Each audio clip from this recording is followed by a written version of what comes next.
আল্লাহ তাবারক ওয়া তাআলা বলেন আমি আল্লাহ নিজাম করে দিয়েছি পৃথিবীর কোনো মানুষ মরণ থেকে বাঁচতে পারবে না, মৃত্যু থেকে ধরবে, মৃত্যু থেকে ধরবে। ইযা জাআ আজালুহুম ফালা ইস্তাখিরুনা সাআতাও ওয়া লা ইস্তাকদিমুন।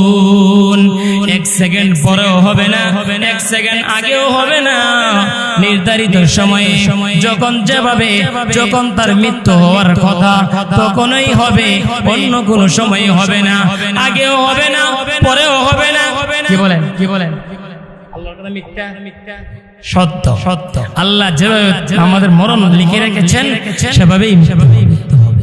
দুই নম্বর আল্লাহ তাবারক ওয়া তাআলা বলেন আমি আল্লাহ পৃথিবীর মানুষের জন্য দুই নম্বরের নিজাম করে দিলাম। দুই নম্বরের নিজাম হচ্ছে পৃথিবীতে সকল মানুষ যত সম্পদ অর্জন করবে, যত টাকা পয়সা, ব্যাংক ব্যালেন্স এবং বাড়ি গাড়ি যা কিছু সে অর্জন করবে, যা কিছু সে রুজি রোজগার করবে, সব কিছু রেখে দুনিয়া থেকে বিদায় নিতে হবে। আজ পর্যন্ত দেখেছেন কেউ কোটি কোটি টাকা নিয়ে কবরে শুইতে পারছে? না, না, পারে নাই, পারবেও না।